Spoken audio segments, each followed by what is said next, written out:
2020년 10월 28일 10월달 수요 성경 공부는 마지막이 됩니다. 17번째. 오늘도 이어서 요한복음서입니다. 9장 1절부터 11절까지의 말씀 같이 먼저 읽지요. 화면을 봐주세요.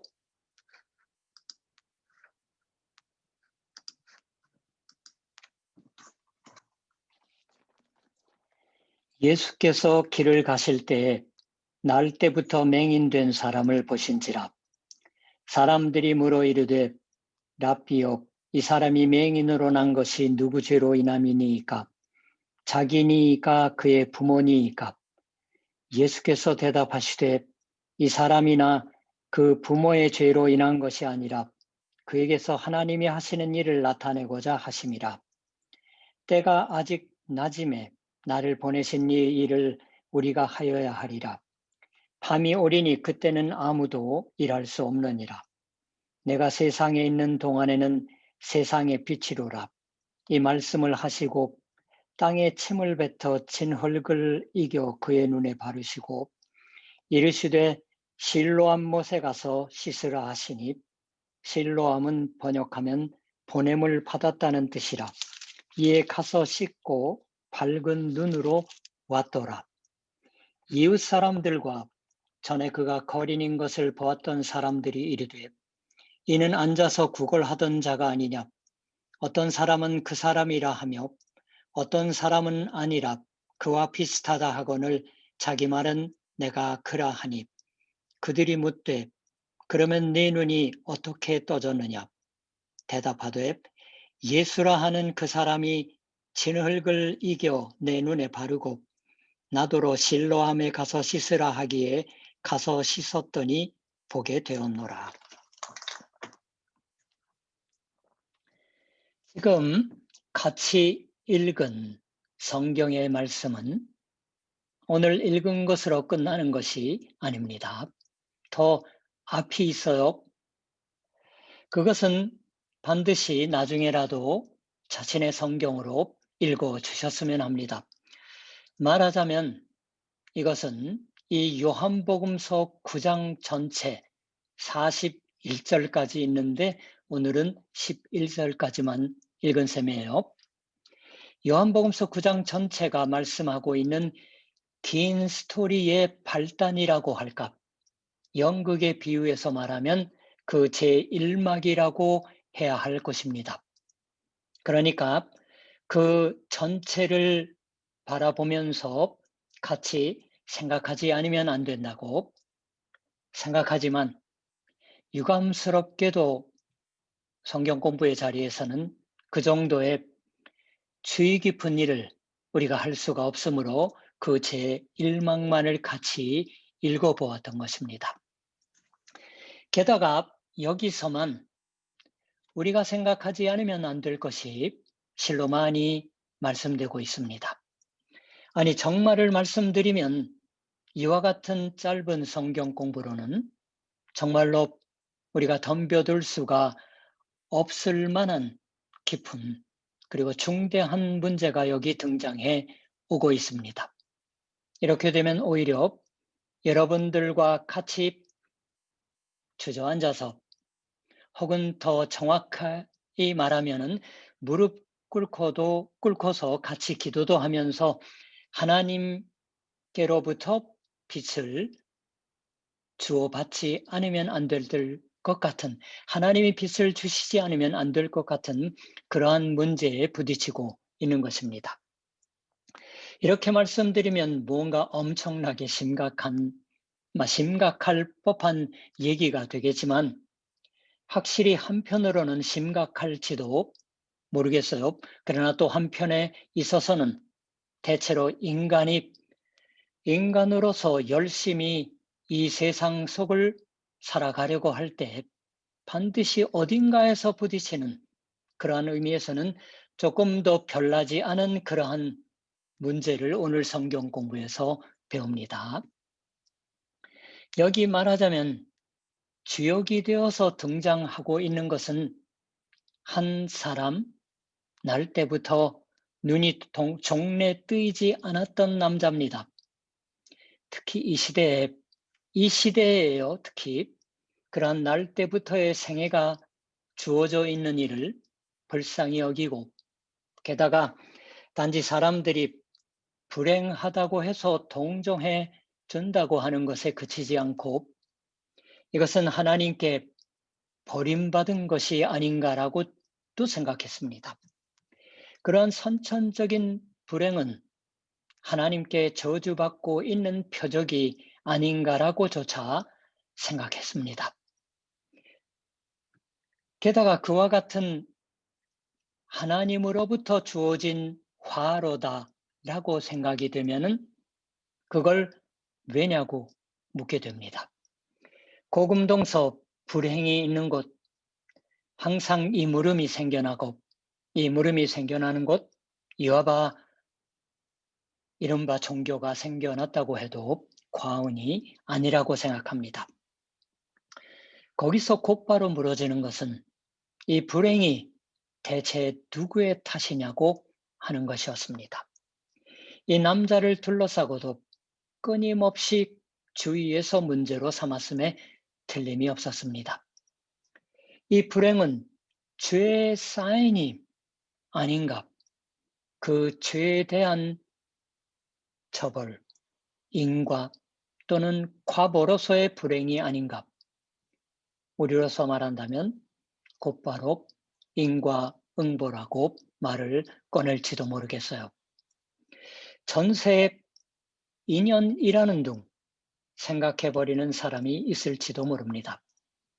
이러한 불행을 만났으니까 당연히 그럴 만한 이유가 있을 게다라고 그 이유를 생각했을 때 이 인간은, 이 사람은 사람들로부터도 축복받는 것이 없었습니다. 이 남자는 앉아서 구걸하던 사람이었습니다. 몇 살 정도인지는 모르겠어요. 물론 집안이 대대로 구걸하는 집안이라는 등 하는 것이 아닙니다. 부모에게도 내팽겨쳐 돌보아 받는 일이 없습니다.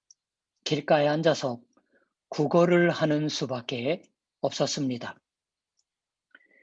눈이 보이지 않는 자에게 일할 장소가 주어져 있지 않았습니다.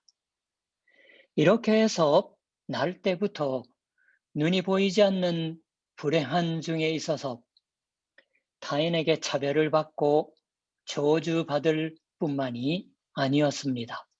후에 양친도 이제 20절에 보면은 그 이후에 등장해 오지만, 양친도 아마 어째서 이런 자식이 자신의 집에 주어져 버렸던 것일까 하고 이 아이를 무거운 짐이라고 생각했던 것일까요? 어려서부터 날 때부터이니까. 가엾은 자식만큼 귀여운 것은 없다고 말합니다.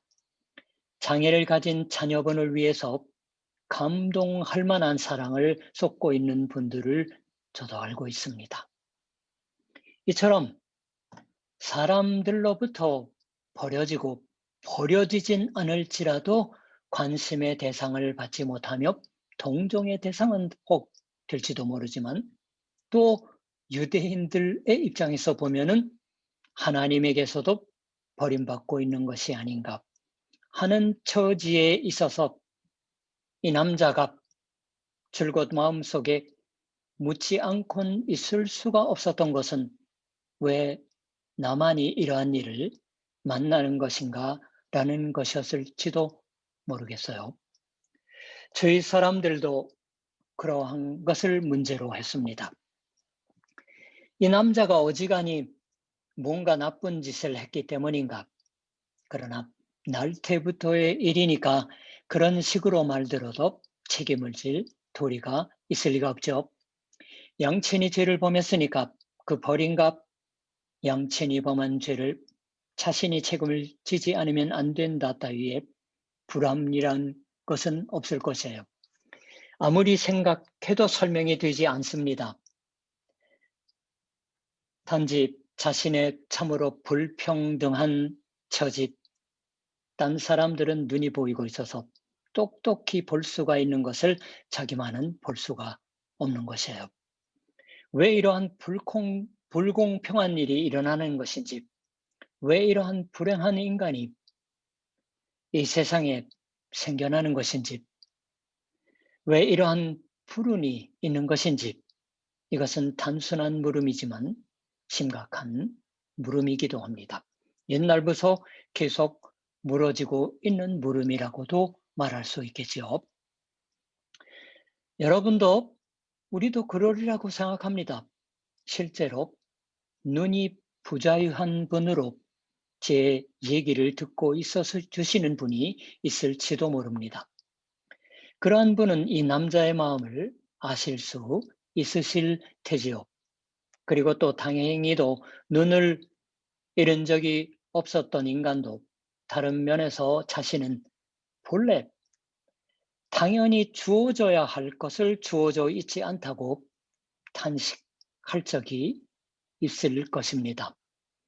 왜 자신은 남보다 머리가 좋지 않은 것인지, 왜 자신은 다른 사람보다 역량이 뛰어나지 못한 것인지, 왜 자신은 가난한 부모의 가정에 태어났던 것인지, 요즘 한국에서 유행하는 말로 하면은 왜 흙수저인지 은수저, 금수저, 저는 사실 못마땅합니다.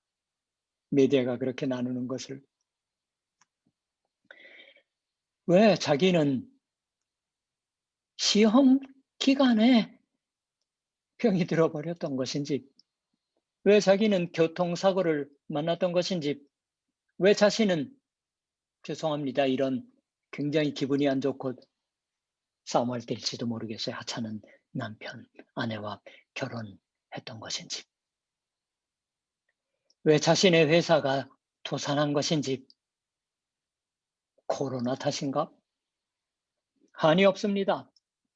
인간은 언제든지 어딘가에서 자신의 불행, 자신의 비참을 헤아려서 이러한 자신을 어떻게 하면 좋은 것일지, 이러한 자신에게 대체 무엇이 진정한 생활의 방식인 것인지 가르쳐 주는 것을 계속 기다립니다. 아니, 어쩌면 꽤나 많은 사람들이 그러한 것조차도 생각하지 않게 되어서 절망 중에 살고 있다고 말할 수도 있을지도 모르겠어요. 국어를 하면서 살고 있던 남자에게는 희망이 아무것도 없었던 것일까요? 캄캄한 중에 살고 있었던 것은 틀림없습니다. 그 남자를 보면서 제자들이 묻습니다. 랍비요, 이 사람이 맹인으로 난 것이 누구의 죄로 인함이니이까? 자기니이까? 그의 부모이니이까? 제자들도 또 세상 일반이라고 하면 세상의 일반적인 물음을 가슴에 품고 있습니다. 언제나 그런 류의 물음을 안고 언젠가 기회가 되면 주 예수의 대답을 듣고 싶었던 계기를 마련하고 싶었을지도 모릅니다. 자신의 불행, 타인의 불행을 응시하며 언제나 답변이 들리지 않는 그런 것을 묻고 있었던 것일지도 모릅니다. 그러나 이 남자를 보면서 주 예수는 말하셨습니다. 이 사람이나 그 부모의 죄로 인한 것이 아니라 그에게서 하나님이 하시는 일을 나타내고자 하심이라. 3절에요. 이 남자가 맹인인 것은 누구의 탓도 아니다. 다만 하나님의 영광이 이 사람 위에 나타나기 위해서이다라고 주 예수께서는 그렇게 말하셨습니다. 그건 대체 무엇을 의미하는 것일까요? 저는 여기서 그 위에 또한 이렇게 생각해 봅니다. 이 말씀이 갖고 있는 한 가지 의미는 분명히 이 맹인을 주 예수께서 치유해 주셨다는 것으로 충족됩니다. 이 남자가 눈이 보이게 되었던 것이에요. 그러나 그렇다면 이 성경의 말씀을 지금 읽고 있는, 동시가 아니더라도 이 말씀을 읽고 있는 눈이 보이지 않는 분들의 눈이 보이게 되는 것일까? 우리가 믿음을 가지고서 기도한다면 눈도 치유받는다고 하는 것도 일어납니다. 그러나 눈이 부자유한 분이 믿음을 갖고 게다가 세례를 받았으니까라고 해서 그 눈이 보이게 되는 셈은 아닙니다. 언제나 그렇게 되는 셈은 아니에요. 그렇다면 날 때부터의 맹인에게 하나님의 영광이 나타난다고 말할 수 있는 것은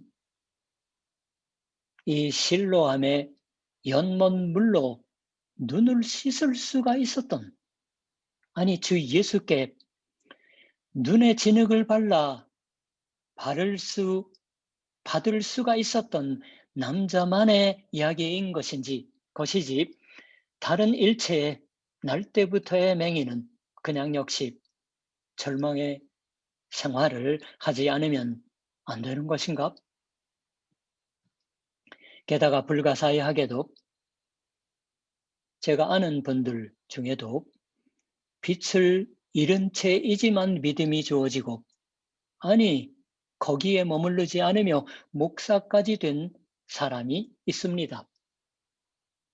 히메지 약속교회 담임 목사님이 그러셨어요. 불행하게도 정치적인 교단 내 그 와중에서 아마 그만두신 것 같아요. 참 안타까웠습니다. 눈이 보이지 않는 그리스도인의 수양회에 초청을 받아 다름 아닌 이 기사의 말씀을 읽고서 믿음을 주어진 사람들이 많은 것에 감동한 적이 있는 분의 얘기를 요한복음서를 2년 반 동안 배우면서 드린 적이 있습니다. 왜 그러한 것일까요? 저는 그것을 설명하기보다도 그처럼 이 말씀이 지금도 역시 맹인인 분들에게 주께서 만나 주시는 길로 되고, 이 주님의 말씀이 그처럼 지금 말씀되는 하나님의 말씀이 되는 것에 감동을 받습니다.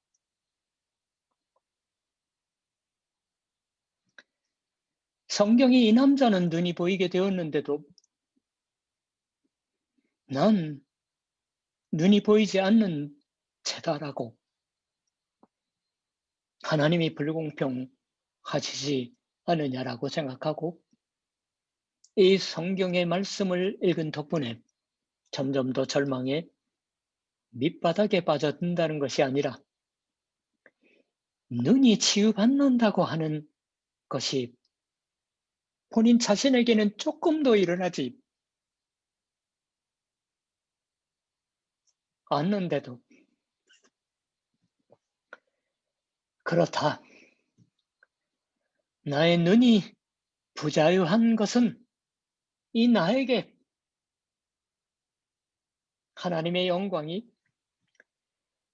나타나기 위해서였다고 이 말씀을 자신의 이야기로서 읽을 수가 있는 그러한 일들이 많은 사람들에게 일어났습니다. 그러한 것이야말로 하나님의 은혜의 기적이라고 밖에 말할 도리가 없는 게 아닐까요? 그처럼 성경이 올바르게 받아내어졌던 신뢰가 되기도 합니다. 아니, 성경을 바르게 읽었을 뿐만이 아닌 이 성경이 말씀하고 있는 주 예수께서 실제로 지금도 이 시대에 있어서도 이 성경의 말씀을 듣는 사람들을 만나 주셨다라고, 그러한 것이 일어났던 것이다라고 우리가 고백할 수 있는 게 아닐까요?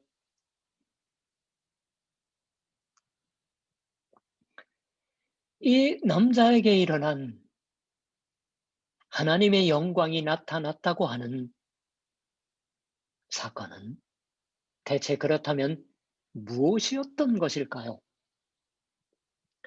눈이 부자유한 사람이 부자유한 채로지만 더욱 이 남자처럼 맛볼 수가 있는 하나님의 영광의 기적이란 무엇인 것일까요? 이렇게 되면 역시 오늘 같이 우리가 읽은 말씀까지만이 아니라 그 앞쪽을 읽지 않으면 안 됩니다. 이후에 여러 가지 주고받음이 있습니다. 배역들이 많이 등장해요. 주고받음이 있고 그 종막에 가까이 연극으로 우리가 꾸민다면 제 몇막쯤이 될까요? 아무튼 그 피날레에 가까운 부분입니다. 거기서 이러한 일이 벌어지고 있습니다.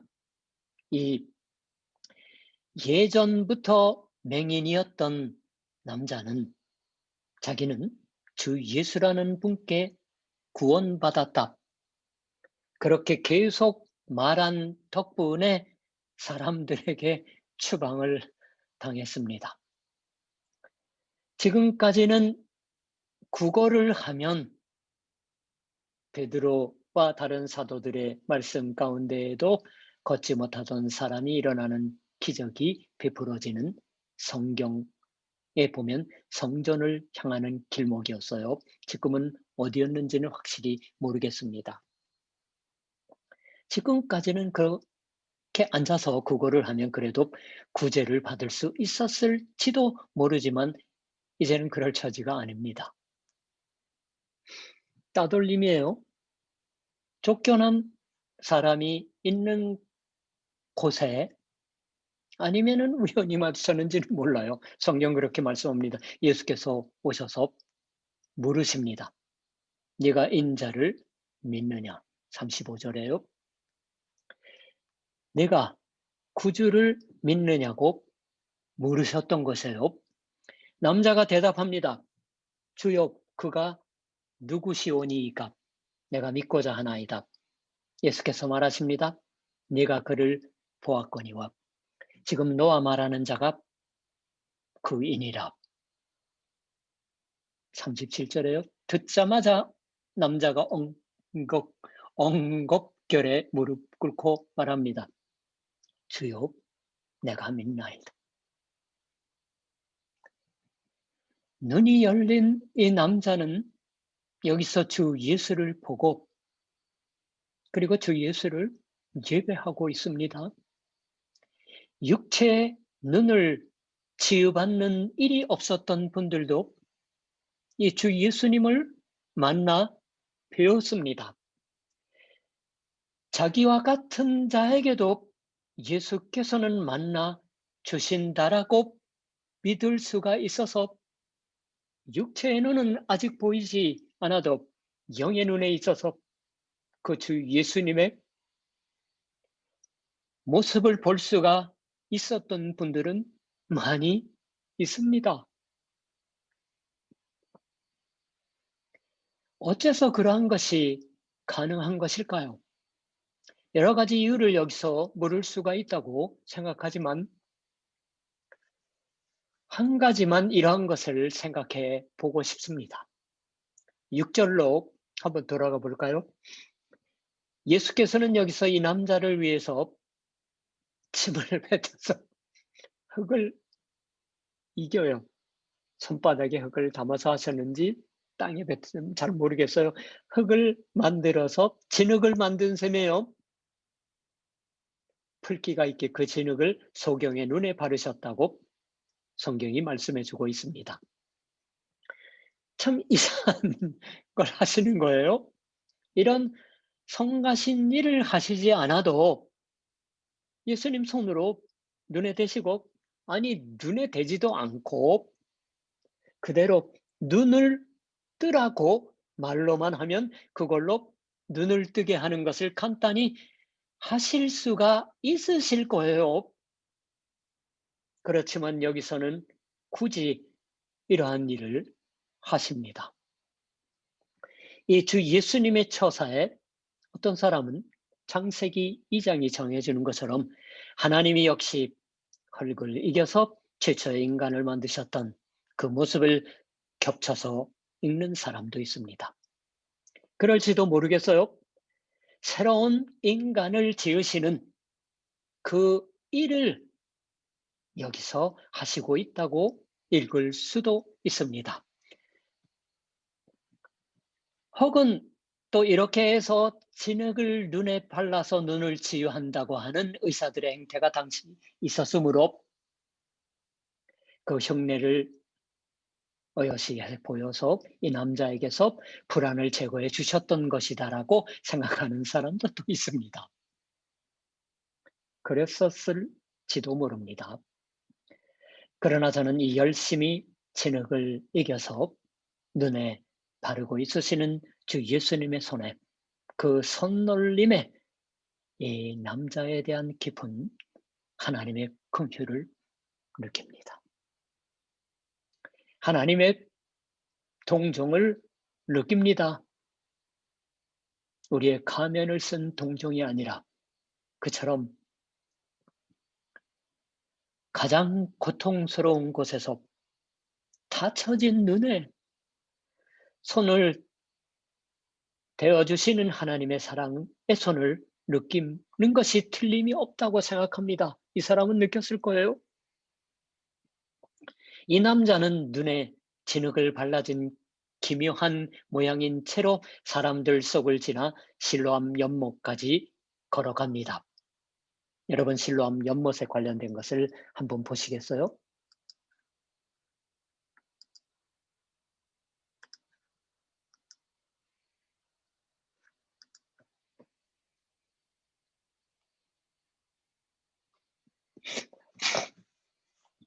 히스기야 왕 시대부터 두 번째 성전, 그러니까 헤롯이 이제 증축한 새로 지었다고 해도 과언이 아닐 두 번째 성전의 기간이 끝날 때까지, 그러니까 기원 70년, 흔히 마가복음서가 그때쯤 기록되어 세상에 나타난 것이 아닐까라고 얘기되는 로마의 침공에 의해서 완전히 예루살렘이 초토화되는 그때까지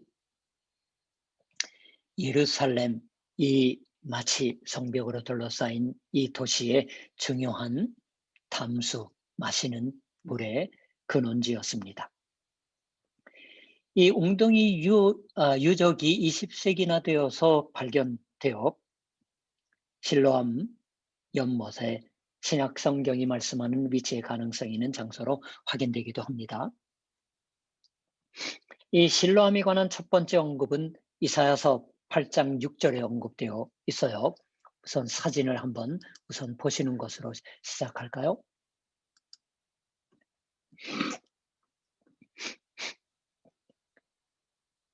예루살렘 성전의 모형이에요. 축적도로 해서 만든 요거 보이시죠? 이게 실로암 연못이라고 모형도에 들어 있는 것입니다.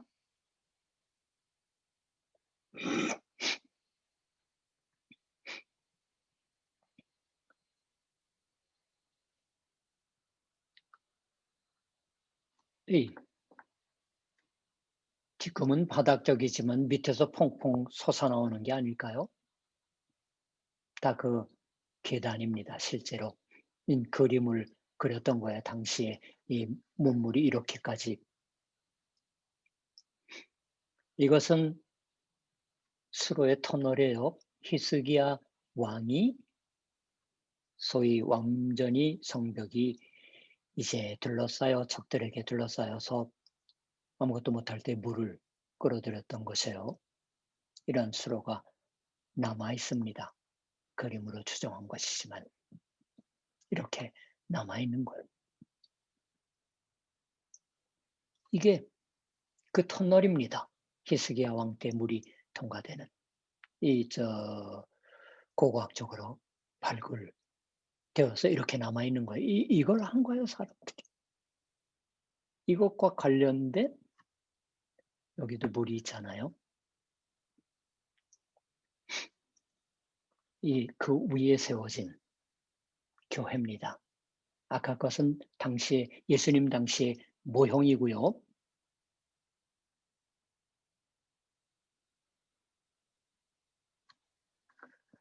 자, 종교개혁자 칼빈이 이 부분에 관하여 이러한 의미의 것을 말했습니다. 이 남자는 그러지 않아도 눈이 보이지 않는다. 깜깜한 눈이 보이지 않는 그 눈 위에 진흙이 발라졌던 것이니까 더욱더 더 깜깜해져 있다. 아무리 깜깜해지만 빛은 희미하게 낮인지 밤인지 알 수 있다고도 하는 것 같아요. 죄송합니다. 아는 척하는 거면.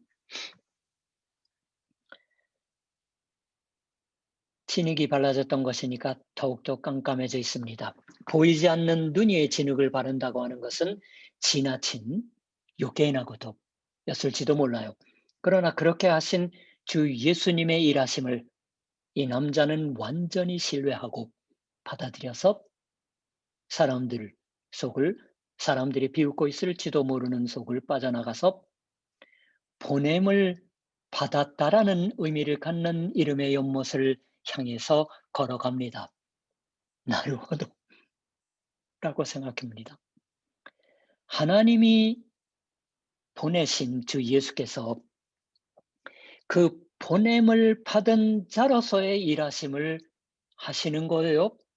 그 일하심 속으로 완전히 신뢰해서 발을 들여놓아 갑니다. 그렇게 하도록 할 수 있었던 것은 자신의 눈에 실제로 손을 대어 주셨던 주 예수님의 사랑입니다. 단지 말을 들을 뿐만이 아니라 주 예수님의 몫으로서 30년 동안 약 30살이 될 때까지 일 때문에 몹시 거칠어져 버린 그 손의 표부의 감촉을 느끼고 명령을 끝까지 믿고서 연못을 향해서 걷기 시작합니다. 눈이 보이지 않아요? 우리가 아는 그 지팡이를 짚고 있는 것일까요? 그리고 눈이 보이게 됩니다. 주 예수께서 이 남자의 맹인인 것은 하나님의 영광이 나타나기 위함이다라고 말하셨던 것이 이 남자를 위해서 이 남자에게 있어서 이처럼 하나님 자신이 활동해 주시는 것, 그와 같이 해서 눈이 보이는 것으로 된 하나님 자신의 사랑의 예고였습니다. 아니, 예수님의 그 사랑 속에서 이 남자가 예수님을 만나 뵐 수 있었던 것입니다. 오늘날에는 이 남자의 말씀을 전하는 요한복음서를 성령의 도우심으로 기록한 그 사람 자신의 교회가 이 그리스도를 향한 믿음 까닭에 당시의 유대인 사회로부터도 로마 제국으로부터도 소외되고 추방되는 엄중한 상황에 놓였던 것이 아닐까 하는 추측이 유력합니다. 주께 긍휼을 베풀어 받았기 때문에 이 남자는 잠시 추방의 생활을 면치 못했습니다. 거기서 도리어 육체뿐만 아니라 영에 있어서 풀려나 자유하다고 하는 것이 대체 어떠한 것인지를 더 깊이 아는 것이 되었지 않을까요? 오늘은 여기까지 배웁니다. 기도하겠습니다. 사랑과 은혜로 우리 지음받은 인류의 현재의 상태를 충분히 알고 있으시는 하나님 아버지, 이 코로나 가노나 가뎃 하나님, 교회로 발걸음을 옮겨서 배우는 그러한 것을 하지 않으며 수요일 화면을 통해서이지만 중단되지 않으며 이렇게 한 가지 주제를 가지고 성경의 말씀을 배울 수 있게 하여 주시니 감사드립니다. 그러나 주일날 우리가 예배로 모일 때마다 코로나의 감염의 명 속에서도 예배당으로 모이며 그리고 또한 하나님이 지켜주시는 보호 아래서 감염되지 않으며 살아갈 수 있게 이끌어 주시는 줄도 믿습니다. 하나님, 더욱더 당신의 배려와 보호함 속에서 우리 이미 육신의 자유로운 자들을 포함하여 영적으로 자유하게 사는 그 삶의 생활의 방식을 더욱더 깨우쳐 알게 하여 주시는 배움의 시간들이 되게 하옵소서. 감사드리며 우리 주 예수 그리스도 이름으로 기도드립니다. 아멘. 자, 주일날 뵐게요.